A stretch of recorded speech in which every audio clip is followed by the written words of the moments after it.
Welcome back to the extended version. I've got my friend Ben here, and Ben is the founder at Nine, which is a brand agency. If you missed today's live show over on Bold Brave TV, you can catch the recording. Otherwise, Ben and I are here having a little extended conversation from our earlier show. And with that, I want to kick this segment off, Ben, by asking what is the best relationship advice you've ever received?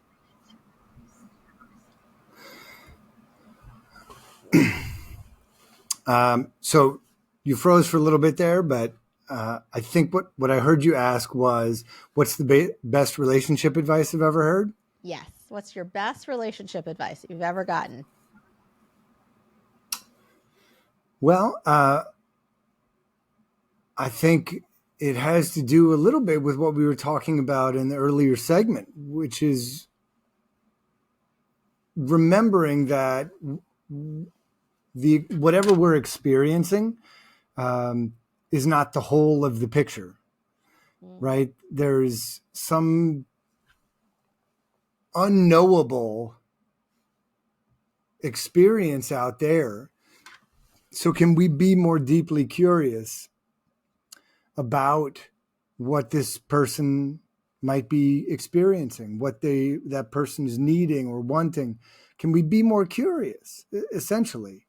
And this, I think, went back to a relationship that I had in college where I was so certain about who this person was and what they needed because they were telling me, and I'm saying, okay, well, that's who you are.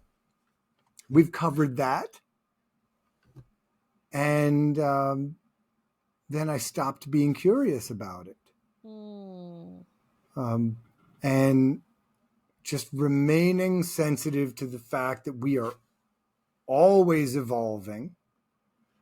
And I think the best relationships are the ones where our mutual curiosity about each other's infinitude propels each other's growth. Yep. That's the best.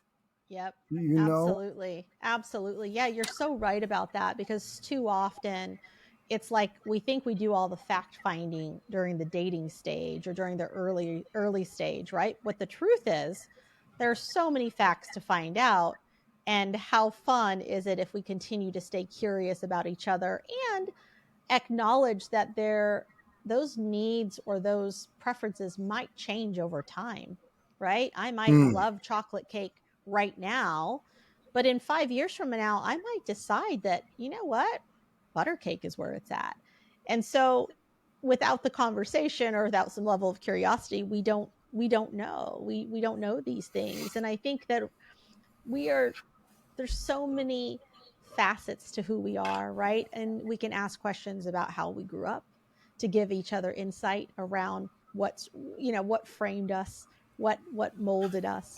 We can ask questions around what we have liked and what changed, what shifted, right? And I think belief systems is such a great place to go, because so often, I mean, like, you are in this like multi, faceted household where you had, Jewish, well, I think you said your dad was a Presbyterian, and then like there was some Buddhist beliefs that he really kind of grasped onto after traveling the world. So and then you went to a Catholic school.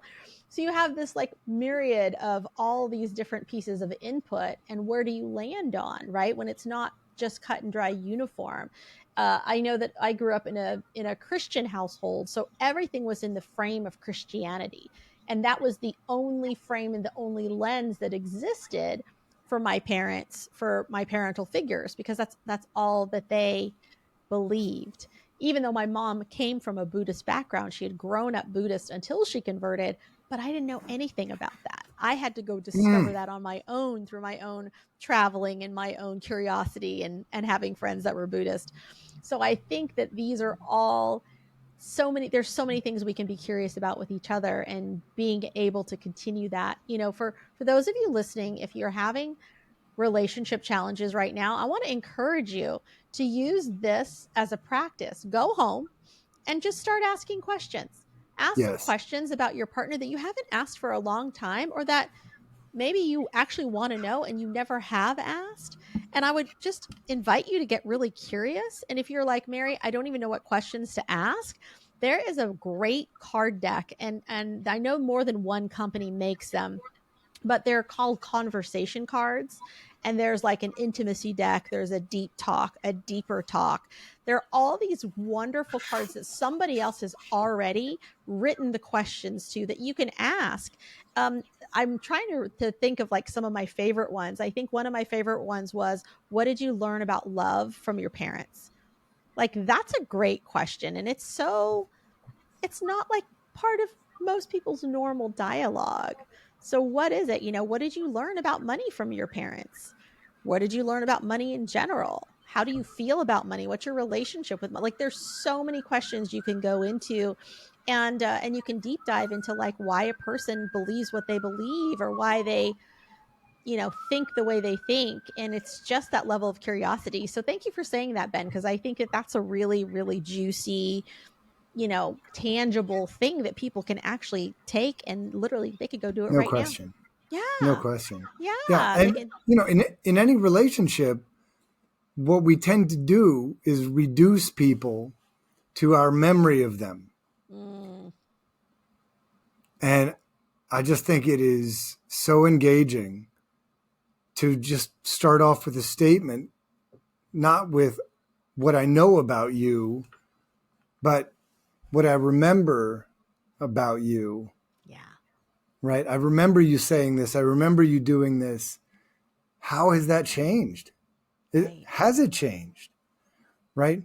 Always checking in to say, look, this is something that we've experienced. This is something that we've talked about in the past. There's room for us to branch off here. There's room for us to grow, right? Not saying you have to keep living into this this small way that I think of you, Right. right? Right. Yes. Yeah. I have a high school reunion coming up soon. And it's interesting because I was thinking about how our reference point often, especially when, let's say I haven't seen someone in, 20 or 30 years, and now I'm going to go into it, and like the thoughts and the memories are what I remember of this person, but it could be Yes, vastly different from who they are today. no And doubt. so important, right? Yeah, no doubt. And so vastly important to be curious, and to also maybe even have fun reminiscing about things that used to be, or ways we used to be, and see what's transpired into who are we now.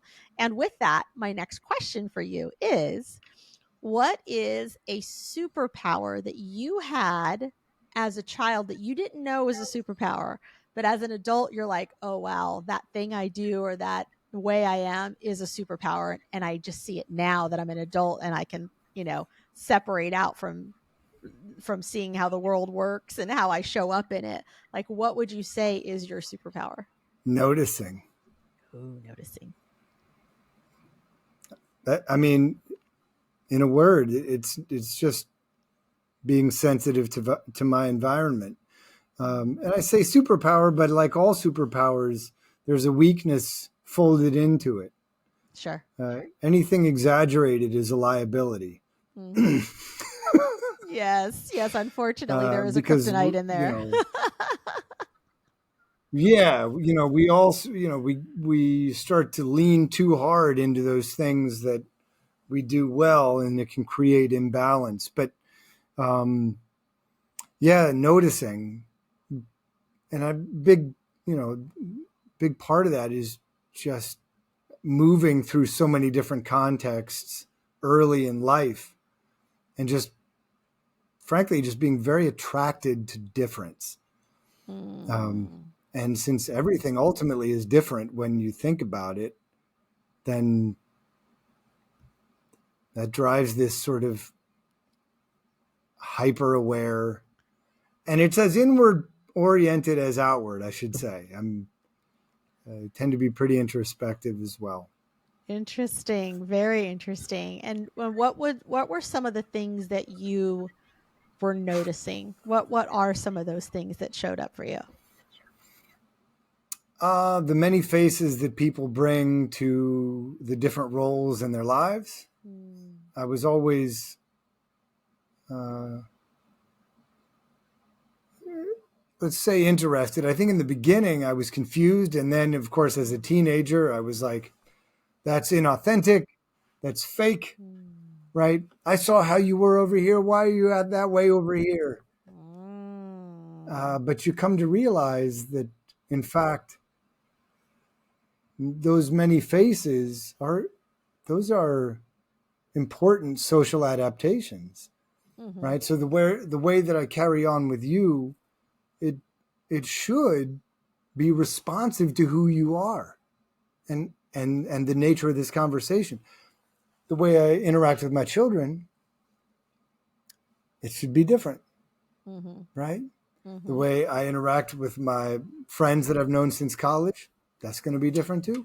And even those, they take on different aspects based on where we are and all these other things going on. So The context, right? The context. I think it really is just being context, and just being sensitive to the multiplicity of the human experience. Walt Whitman, I contain multitudes.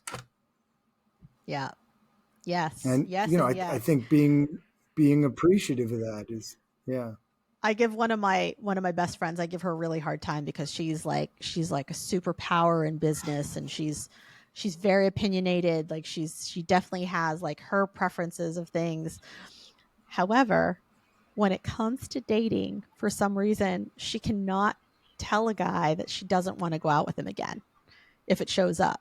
So it's like she just freezes, and it's such a fascinating, like I'm conflicted, right? Because I know her so well, and I know that she's so good at deciding and like saying how she feels, but in this one particular space, she can't do it. And I find that fascinating because it's conflicting. It's what you said. It's so conflicting. I don't understand. Why is it that if we're going to dinner, she's clear about where she wants to eat, or if she is raising her child, she's clear about how she's raising her children.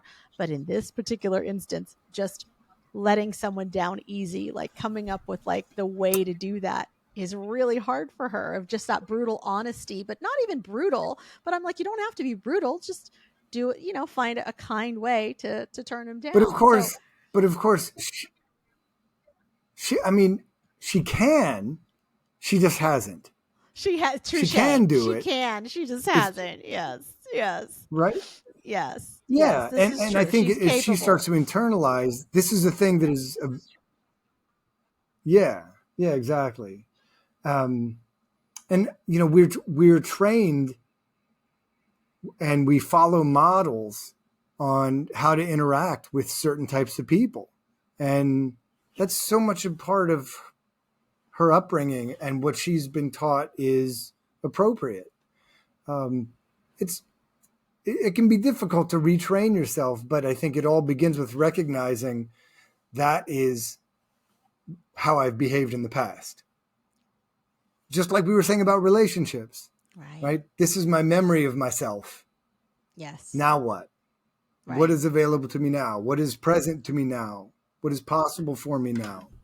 Yes. Yes. And yes. Yeah. And I think even within, the relationships that we think about what's possible, sometimes we also can fantasize about what expectation we think should be on a relationship, in the same way Oh that my we can gosh, also yes. make it fall short, right? We can also not give it the opportunity to be all that it can be. We can be like, oh, well, there's a limit to what this relationship can be. And I think that Mm, it's in those confines, regardless of which way you're going, that we actually don't allow those relationships to blossom and continue to grow in the way that they yes. can, because we're so busy in the Yes. box saying that, but this is my memory of this person, and we don't even give them the opportunity to show up differently because we're so Yeah. convinced that they're going to be a certain way or show up a certain way. Right. And I think that You know, that's the beautiful part of allowing someone to like just ask the question or be curious and let them show you what their answer is. Let them show you who they Yes. are. You know, I asked some friends of mine recently, how do you know when you are known? Mm, How, what signals, what indications do you have that a person really truly gets you in the most important ways, right? yeah. And I think for a lot of folks, it's the first time they've thought about this. But I think what is uh, wonderful about that question, but also jarring, is uh, we have to confront how our memory of ourselves and our memory of these other people, they've brought us to this moment, but they don't need to hold us in our past. Like, Mm, it, yes. we don't need to get stuck on that storyline. We are continuing to author a forward moving story. Yes. And that's something, by the way, I've suggested my clients work with is, are you aware of the story that you are living out right now? This Right. is another thing that asks you to acknowledge your memory, but then also take ownership for what you're going to do with it. Same thing in relationships. Right. Acknowledge your memory of who you are, of who they are, of what this is. Let's take responsibility for what we're going to do with that.